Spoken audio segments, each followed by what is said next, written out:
Hi, so welcome back to the Soccer Ladder with Lee and me. Lab.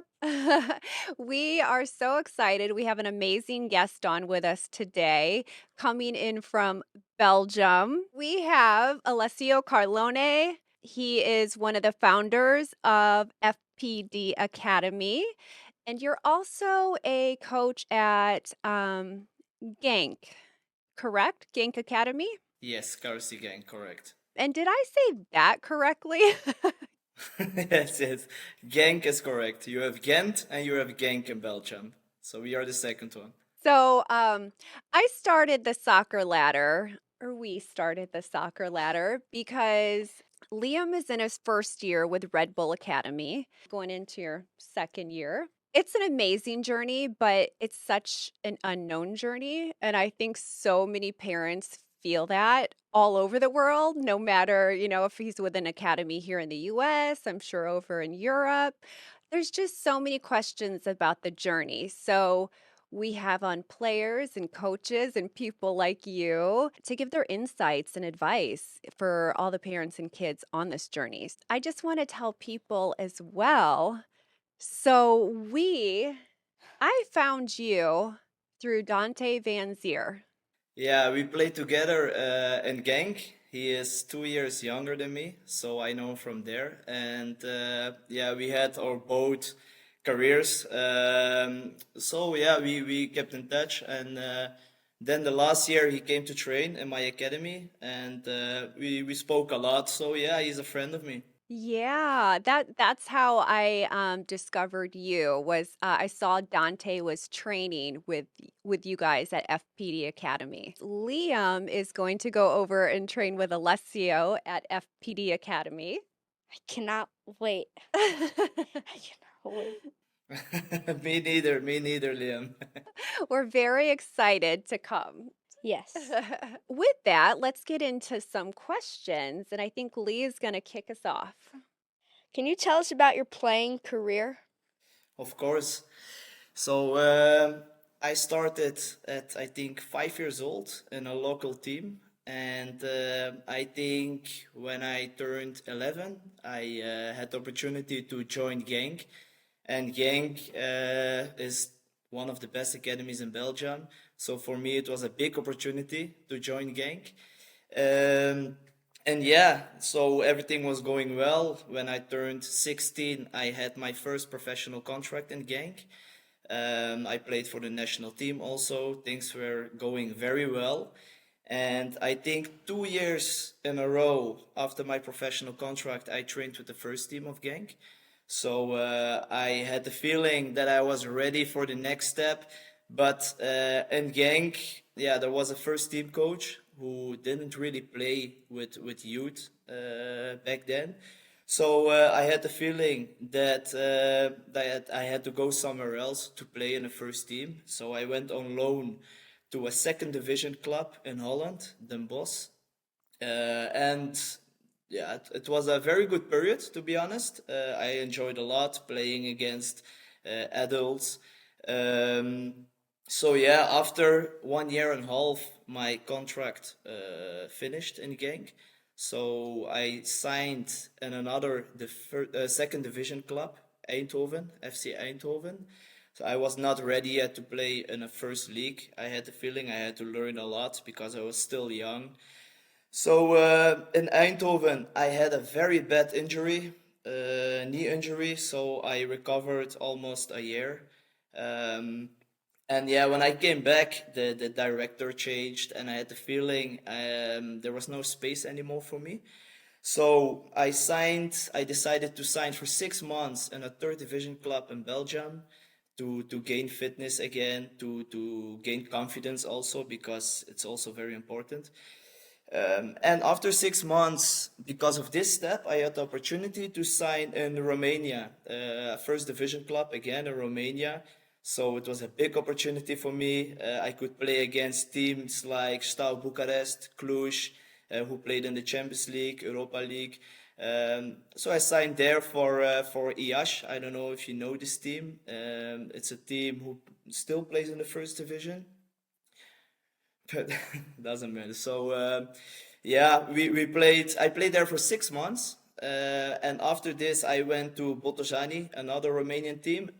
Back then, it was a better team. We played for the playoffs. Yeah, it was also during the COVID period, so things, yeah, were not perfect there.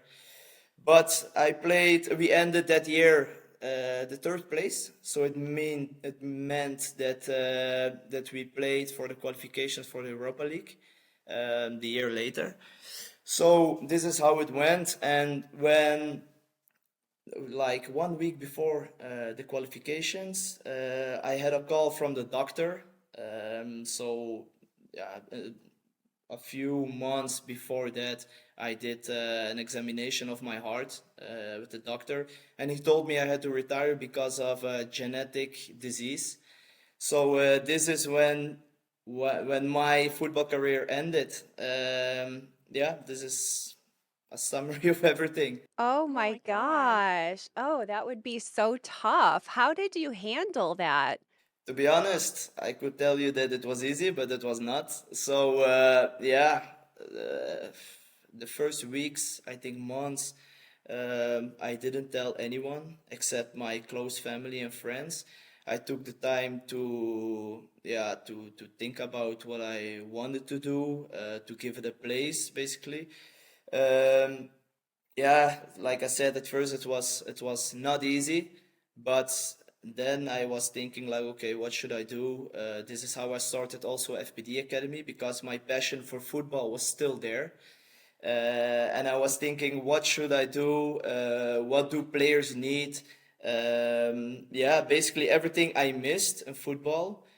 I really missed a person who could help me with everything, and it goes from training to giving advice to telling me I have to be patient and everything.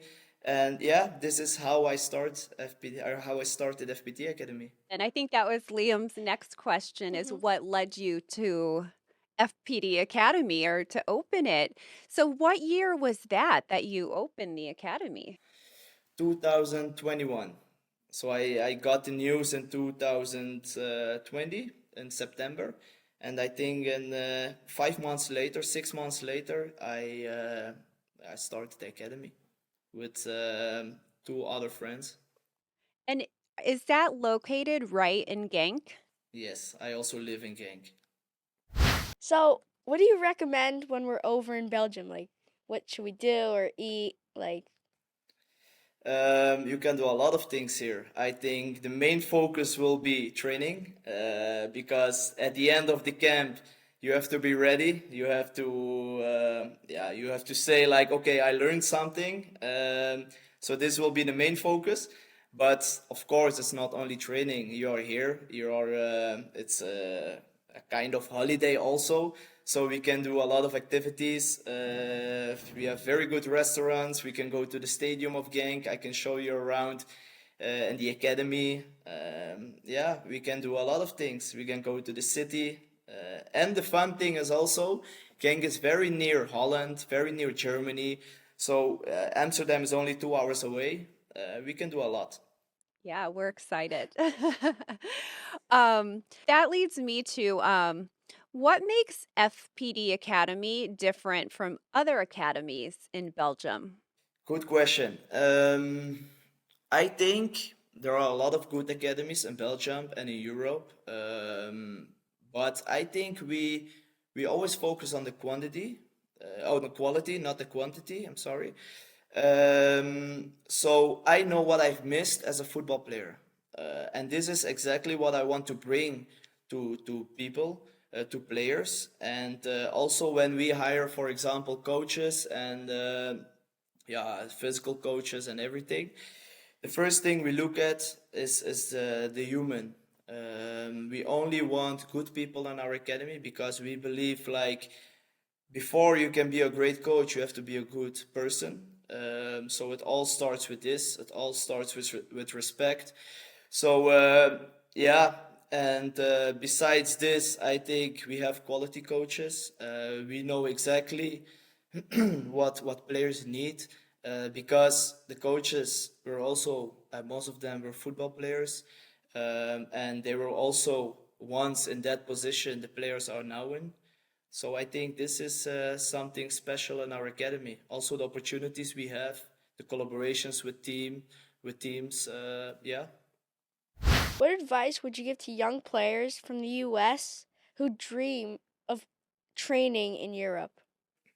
Basically, it's not very easy for young players at a younger age to come to play in Europe because of the rules of the FIFA and everything.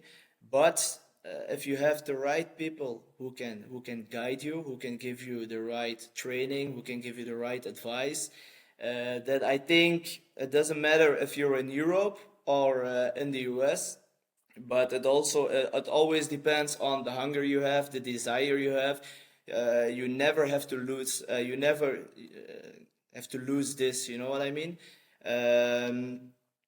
So basically, it's your frame, the frame around you, the parents, the coaches. These are the most important, and how much do you want it? This is the most important thing you have as a player.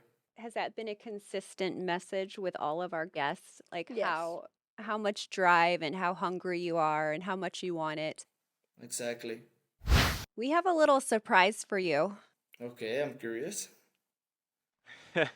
Alessio, what's up? Hey Dante, how are you? I'm good. How are you? I'm good, thank you, thank you. Welcome to the soccer ladder. Thank you. Thank you. What a surprise. This is so cool. Of course, I didn't expect this. Nice, nice, really nice. Yeah, we had to get Dante on. This is how we're coming to see you. For those at home, we have Dante Vanzeir on with us now. As many of you know, he was an integral part of the Red Bulls that played for the MLS Cup last season. So, Dante, welcome. We're so excited to have you. Thank you. Thank you for inviting me. Glad I can be part of this. So, how are you? We miss you here Yeah, at we Red all Bulls. do. No, I'm good. I'm doing fine. I think I'm happy to be back in Belgium, closer to my family and friends, and to Allesio, of course. uh, no, but it's nice to be back. Also, to be back in the competition, I know a little bit more. Um, we're not doing too good at the moment. It's a tough battle in the playoffs, but I think it's been already a few years since we reached the playoffs with Ghent, so it's also a positive thing about this season for us. I wish you all the best. For those that don't know, where are you currently playing? KA Ghent, so probably not the most known team in Europe. Um, but we play a lot of. They played the last couple of years Conference League. They played against some big teams like Chelsea. Um, this year even against Chelsea. So in Belgium, not the biggest team, but a very good team for me to develop. And it's also a team with a new owner, so they're kind of building a new, um, let's say, a new atmosphere, a new team, a new. Yeah, it's everything is a little bit new. So there's still a lot of potential. So that's also one of the reasons I chose to move there. I don't know if you knew or know this, but Liam is going to train with Alessio the end of July. What can you tell us about training at FPD Academy? First of all, very good choice. I think we spoke already a little bit in the past about this, and I'm glad you guys made the choice to come over to Belgium and train with Alessio. I think Alessio has a lot of experience. Very very good player.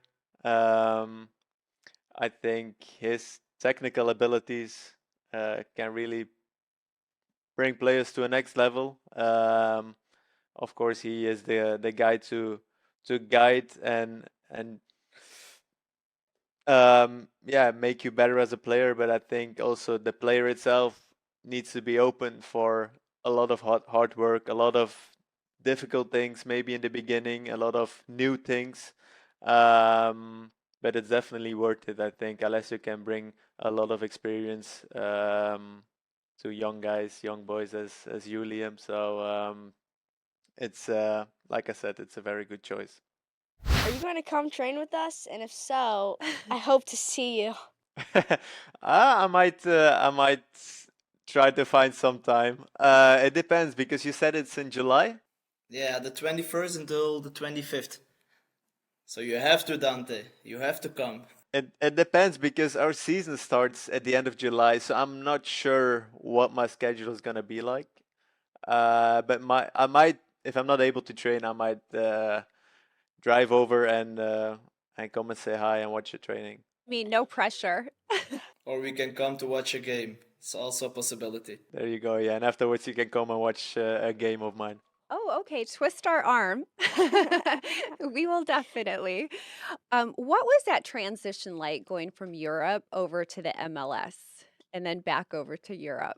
Of course, I would say going back to Europe is a little bit easier for me because I grew up here and have a lot of people that I know, a lot of things that I know. But I think going to the MLS was for me a big adventure, something a little bit. I didn't know what to expect exactly because I mean it's a different country, different cultures, a different kind of soccer. Everything was new, but it was definitely a very nice experience on and off the pitch. I learned a lot of things, met a lot of new people.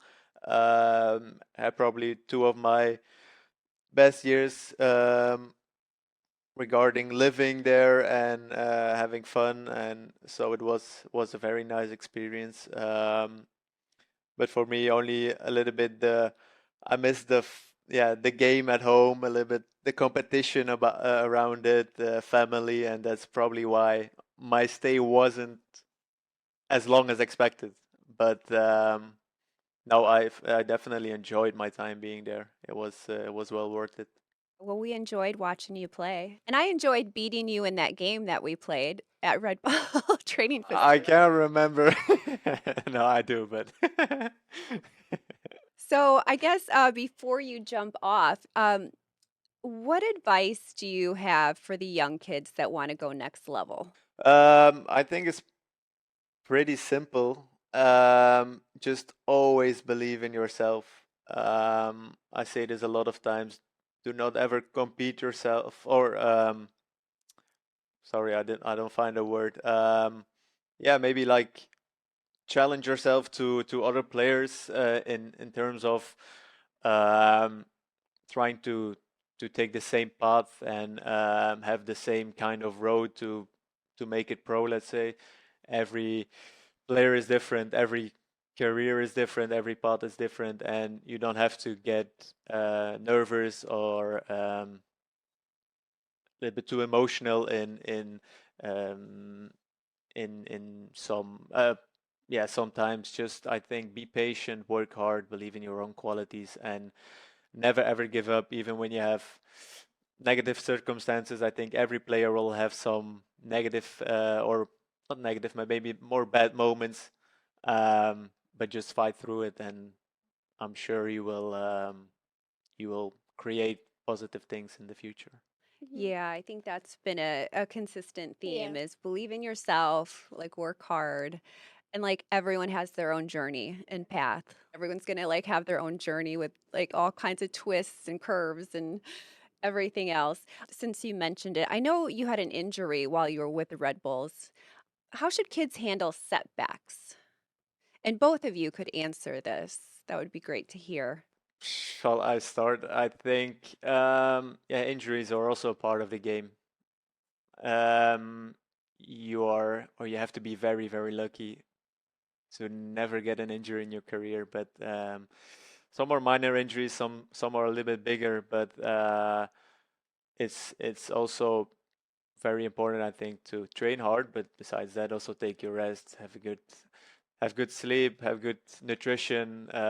Make sure your body is well rested. Otherwise, you can't perform every day, in and out. But of course, it's also a little bit.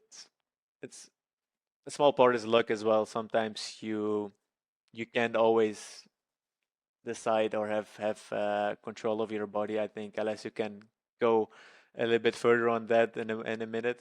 Um, but no, I think injuries are part of the game, and like I said, mentally be stable, be calm, work hard to get through your injury, and take care of your body because that's the biggest tool you have in sports. That's great advice. Alessio, do you have anything? Yeah, what I can add to it, the faster you experience setbacks, the faster you can deal with it. And I think every football player, maybe it's an injury, maybe he will start on the bench. And most of the times, big talents in the youth, they don't experience it. They don't experience sitting on the bench. And then when they get older, they get it. They make it to the first team. They will start the first time on the bench. They will get injured for the first time, and it's very, very difficult. And I think this is the most important thing for football players dealing with setbacks. So, does it boil down to mindset a lot as well? Like staying positive? Yeah, I think so. I think it's spot on what Alessio is saying. I experienced it myself. A lot of players that were very talented in the youth, and then at a certain point, everybody is good. Everybody reached the first team, second team. Everybody has a certain level, and then it's yeah, who can handle stress? Who can handle setbacks, injuries, all those things that are part of the game? Who can handle them the best? And um, I think you have to be very also open-minded. I think as a soccer player, it's a fast life. Let's say it's a short career. Every day something can happen in a positive way, in a negative way, and that's also a nice thing. Today you can play a bad game, but next week you can play a very good game, and all the bad thoughts are gone. And that's the same with injuries. We can have setbacks, but after the storm there is sun coming. So I think you always have to try to stay positive and enjoy every moment of yeah of the time you play football, you play soccer, or you're at the facility to train. Or What's one piece of advice you wish you had received earlier in your career? Now, believing in yourself is key, is really key. But also, me as a young player, I had a specific path in my head, and I thought like, okay, I play in Genk for the youth, and I will make it to the first team.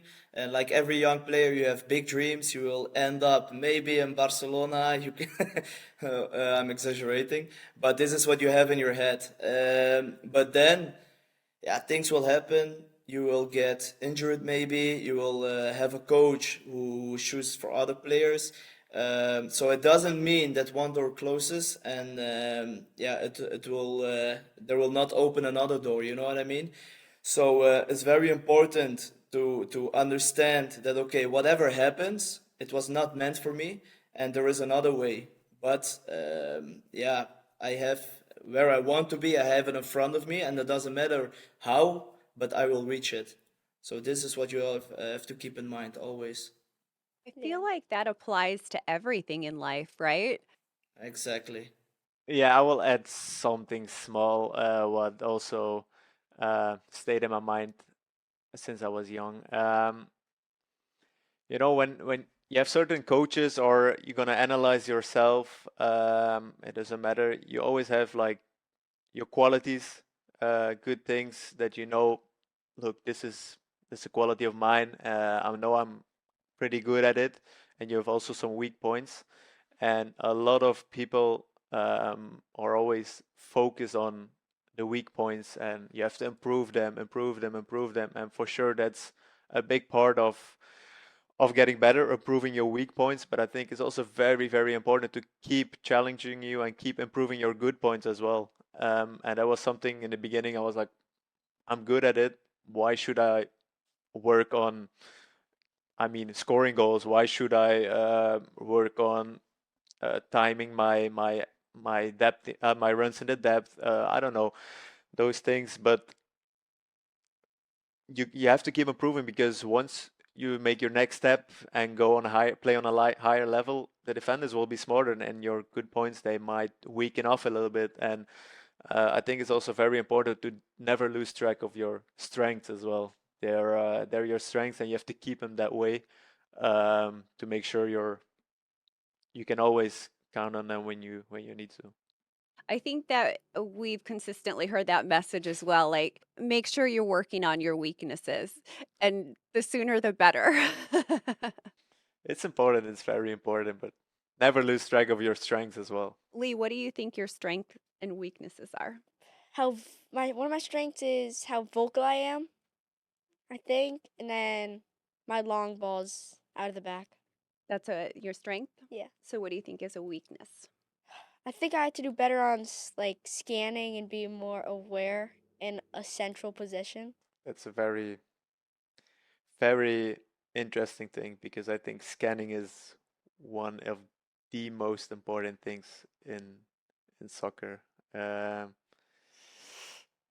Me as well. I think I was a little bit late with getting to know um, about scanning and being aware of where the defenders are, but it helps you so much. But where you want to go with the ball, you have already in mind, like, the defender is right there.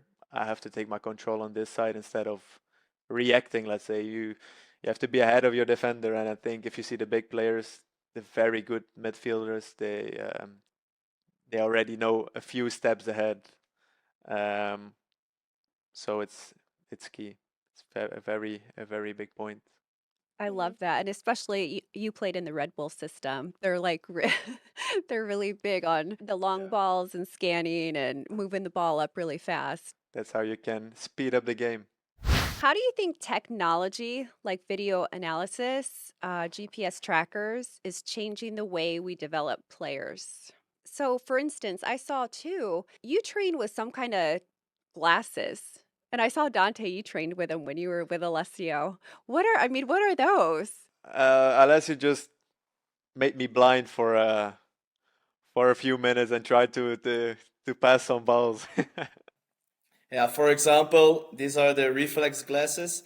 So when you look at the ball, it turns black, so you don't see anything. So it means you have to keep your head up. Yeah, and you can also close one eye, for example. Yeah, it's you can do a lot of things with it. So it's to improve the players. Yeah, cognitive. How do you say it? Cognitive? Exactly. Yeah, so I think it's very important. As you say, scanning also, you have to watch the game, you have to look around you, but you also have to control the ball. So this is what we train with the glasses. Um, yeah, and I think technology is very important. We train with GPS, we train with some things who track your data technically, physically, and it's very, very important. But we don't have to. We have to keep in mind that the eyes are also very important. So we don't have to exaggerate with technology. We have to use it in a correct way. So I think these days this is very important to understand. It's a little bit like Alessio said. You have to. It's very important. You can get a lot of extra information out of those GPS trackers, and a lot of, yeah, video imaging, so you can prove. And sometimes on the field it's difficult to know what you did wrong or what went great. And with those videos you can very much see what was going on in a different perspective, maybe a different angle, um, and you might see the problem, yeah, much better than on the field. But also, yeah, indeed, I don't like it when it's getting overused. So especially GPS tracking, of course, distance. Yeah, your run, every run you make is very important. But for me also, it's still the game. The game is with the ball. Sometimes I say you don't always have to run a lot, but if you run smart, you can, not say get away with it, but you can be creative as well. And of course, it depends on the position. Uh, but I think you have to use it in the correct way. And some coaches, they might use it too much and are very focused on only statistics, data, and everything. But I think there's much more in the world of sports in general than only data. At what age do they really start using, GPS trackers and video analysis?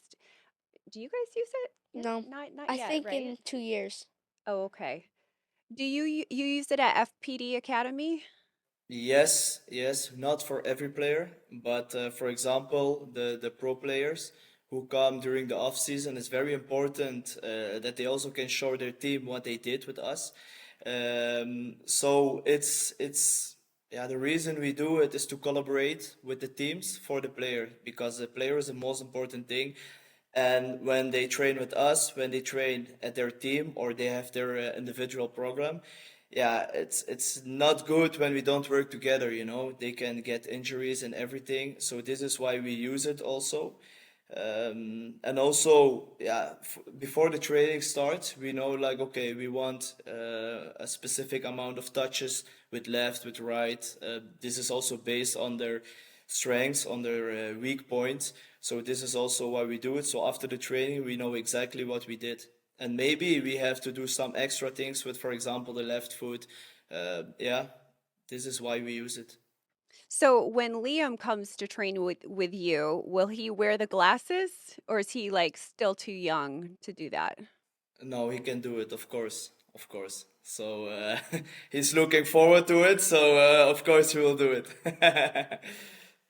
No, no, it's very good for players. It's gonna be a nice challenge because Alessio can approve. I sucked at it. I was very bad. No, if it's a first time, it's not easy. Oh, I bet. I can't even imagine walking with them on, let alone kick a ball. Now you have also levels on it, so you can start very easy and you make it more difficult. That is cool. But it's not the most important thing. The most important thing is yeah, the technical stuff. How important is patience in a young player's career, especially when they don't immediately break into the first team? I said before, not every player is the same, and don't get blinded by somebody else. Maybe being a little bit more physical already, being a little bit bigger, being like a little bit faster. That they need or that they are faster in the first team or making minutes or something. It's it doesn't always say something. So every pad is different. Take your time. Make sure you keep improving, and yeah, like I said, don't get sometimes fooled by somebody else's career. It's in the end, it's not important. It's all about you, and that you are keeping that you keep improving, and make sure you get there also one day. You see a lot of players who make decision based on the coach, but a coach is temporary. So a coach has a specific idea and specific type of players maybe they love. So it doesn't mean the coach will stay forever. So this is also why you don't have to act emotionally in football. You always have to think. You have to think about the steps you take. So this is very important. Stay patient and don't look at others. Never. Yeah, because I mean, comparison is a part of all of us, right? That we're seeing kids now sign at like 14, 15 years old. And I'm sure like some kids are like, oh shoot, I didn't sign that early. So what's my path or journey, or some kids might go to college and then, start at 21, 22 years old. So every journey is different. It's not a race; it's a marathon. Take your time. How important is teamwork versus individual brilliance at a young stage? I think this is a very good question because I believe football in the youth is individual. So when you start at a younger age, you have to look at yourself in terms of the technical stuff is very important. And as you get older and you get into the first team, for example, it's about the team. But first, you have to prepare yourself to mean something in the team. You know what I mean? So yeah, look at yourself in the youth, and when you get older, game intelligence, teamwork is very important. But look at your own qualities, your specific qualities. So yeah, and then you can combine it later. I can follow Alessio on that. I think also in the youth, it's not about tactic too much. Um, so you probably train on some patterns and a lot of other stuff. But I think in the youth is about uh, indeed showing your qualities, improving as a player, making sure um, you keep improving and finally achieve your goal. But of course, at a certain age, it's difficult to say, but probably yeah, around 16, 18 years old, when you get like to the second team, going to the first team, that's where tactical abilities come into place as well. Then it's about the team. There are prizes to win. Prizes to win. It's about you play for money. So you have to make sure the team comes first there, and you can add your individual qualities that you build up when you were younger. You have to add them into the team and try to help the team with that. And I think also when the team is doing good at that age, when you're older, when the team is doing good, you're doing good as an individual as well. So yeah, I think especially at a later age when you start to play for really for something, um, this will all fall into place a little bit itself, but you have to make sure that you're open-minded to it because I think it's very important that the players that are selfish, they will always lose. I think in the end, it can work for a little bit, but in the end, yeah, in the end, I don't think they will get everything out of their career that if you only think about yourself at that age. At what age do you think like the selfish player gets weeded out? I mean, it's hard to say. It's not with everybody. I think there are some players that are so good they can be selfish and still manage to get a little bit away with it. I think, but there are not many. I think it's hard to say. I don't want to say that they just fall out of the team, but I think a coach will also notice. And when everything is good, everything is good. But when things are going maybe not the way it should be, then you start looking at things in a bigger perspective. And if you have guys that are not working for the team, only try to to get all the attention on them, let's say. I don't think it's a good thing for the team, and I think coaches and people will also notice. But I mean, that's already very into depth, and I don't think a lot of players are like that. If you reach the first team, it means you're also able to work together and work for the team as well. And you have like a common goal, right? Alessio, do you have any thoughts on that? No, it's 100% true. I think also it depends on the results. If you can help the team scoring goals and yeah, winning points, then yeah, they will accept more from you. But if the quality is not very good and you are selfish and you are a negative thing in the changing room, for example, then the team will turn against you. So I think the best way is always to work together with your team for one common goal. The team is always can always how do you say it? Team is as good as their weakest player. So make sure you're not the weak link in the team, and everything will be fine. And also in the youth, the team is important. But what I wanted to say is like it's an individual sport because you play with your friends maybe, but at the end it will maybe be one player from each team from each age group who will make to the first team if you're lucky. So this is what I meant with it's an individual sport. You have to look at yourself And maybe when you get 17 years old and your friends want to sleep late or they want to go out, you have to think about yourself, because maybe it's you, maybe it's someone else who can make it to the first team, who will make it to the first team. At what age do you think it becomes like Self-motivated. self-motivated? What age would you say that shift kind of happens from like mom and dad wanting the kids like to go practice and go do private training to like the kids really just taking it all on themselves? I think the hunger has to start from a younger age. Um, but it depends. It depends. You have players, yeah, when they are, for example, 16 years old, they see friends doing some things and it gets more difficult. You get challenged because you also want those kind of pleasures. You also want to go out with friends, maybe. Uh, but like Dante said before, he needs to go to sleep while his friends are maybe together now, yeah, doing some things. So it's very important to always keep your goal in front of you and knowing why you don't do these things. That helps me because sometimes I have to say that to Liam.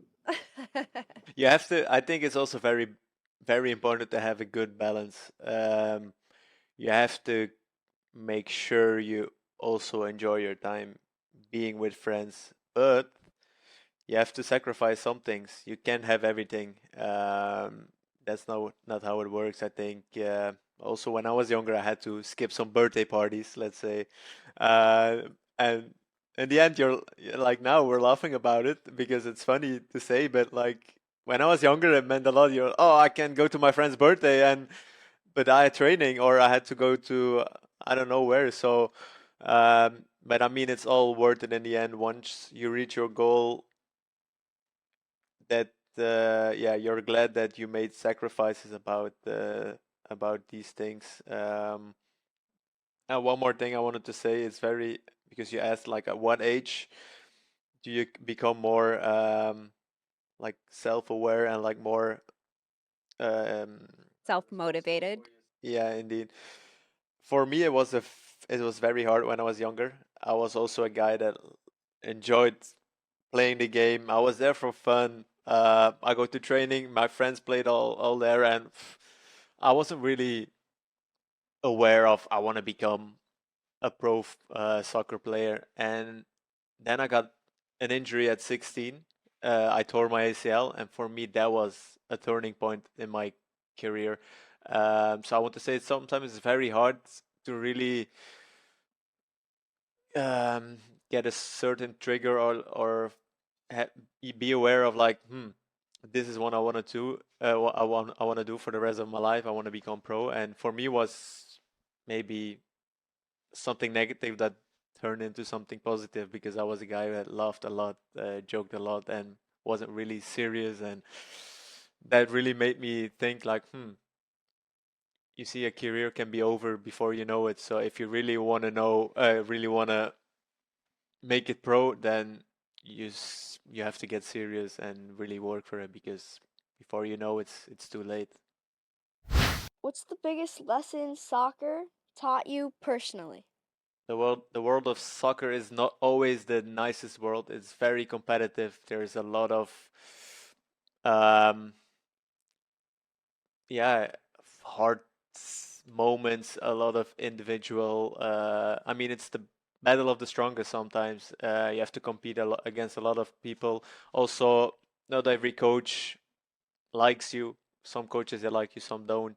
Same goes with players, and I think I became very um, resilient against that. So, and I also take it into my personal life, which is not always good because I can block a lot of things off. So negative moments. So I try to not let it control my emotions, especially in the sports world. So I'm very consistent in like when some things go bad, I'm not too disappointed. Of course, you can be disappointed, it's normal, but I don't let it really affect me. Um, Also, same goes a little bit for the highs. If you really achieve something, of course you're happy, but I don't want to over enjoy it, so I don't lose my feet. Let's say I try to keep my feet on the ground, and take it also a little bit. I take it also into yeah. I think it's very important. But going into my personal life, sometimes I'm also like this in my personal life, and it's not always a good thing. I think in your personal life, especially your connections with your family, friends, you have to be emotional as well and make sure you um, yeah, you enjoy and you have yeah, I don't know, sometimes you can be sad and disappointed about things and very happy about other things, and I think especially in your personal life you have to find a good balance. I like that. Yeah, resilience and finding balance for sure. Two big things. Alessio, what about you? Basically the same. Football, sports teach you a lot of things about yeah, how you deal with emotions, but also what it taught me is especially that I never knew my last game, that it was my last game, and also my last training session. I never knew it would be my last. So every time, whatever I do now, I enjoy it. Yeah, I'm trying to be positive, and I know everything that happens is for a reason. Yeah, so this is what it taught me. So I just enjoy, and I know now how to control my emotions and how to deal with setbacks. And it's not only for football, it's for a lot of things, it's for everything. So yeah, I can prove what Dante said. That's one thing I talked to Liam about. Even he just turned 12, so he's 11, 12 years old, but is controlling his emotions on the field. Even if it's a bad play, just jump right back in there and make it up. Don't like pout or get emotional, or just you keep going. So we're working on that at this age. Yeah, it's not easy to control it, but once you get old, also as a child, if I can say it like this, you learn new emotions, you experience a lot of different things, but I'm sure once you get older you get also more relaxed, and you've been through a lot of situations, and it will come by time. So also that, don't rush it, focus on it, but don't rush it, don't force it. Before we close, so you guys played together at Genk? Yeah. Yes, I was, I think, 2 years older. So when we went to the second team, I think we played together. Yeah. It was not for a long time, but we did. Yeah, I also had an ACL injury that time, so Wow. we didn't play too much with each other. I think 1 year maybe, Yes, yes. and I was still young, so I didn't even know if I was playing every week or weekend. Uh, but Alessio was a perfect guy behind me. Could He could play me the balls in the depth, and I could finish them off. Even if the ball was too far, Dante reached it. We saw that at Red Bulls too. Um, what position did you play, Alessio? I was on number 10 or a winger. So do you guys have any good stories like you want to share? Or what would be your best memory? How's that together? Oh, it's been a while. It's almost 10 years now, I think. Oh, more, even more. Um, Good story. I think we went on training camp together. And yeah, Dante, like he said, he's always a guy, funny guy. We had a lot of these players, funny players, who made a lot of jokes. So I think it was just a very good time. We were all kids chasing their dream. But as soon as we entered the pitch, it was very serious. Yeah, so I think it was just a good time. We played at school. We played together as well, right? Yes, yes, yes. We trained together at school. So Wow, you guys have known each other a long time.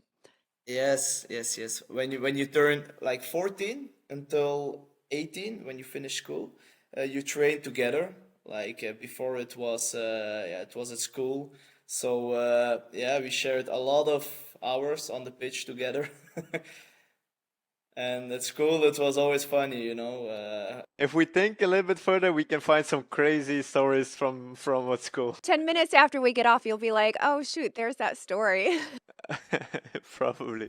So great to have you both come on. Thank you so much, Dante, for coming on to surprise Alessio. No problem. Thank you. Hopefully, we get to meet you or see you when we're in Belgium, Yeah. and we can't wait. If there is a game, we can go to watch. Yeah, Yes. that's a yes. Oh my gosh. Well, thank you so much, guys. You guys have a great rest of your night. I know it's late. You might be going to bed. Thank you. Thank you for the invitation. Thank you very much. Bye.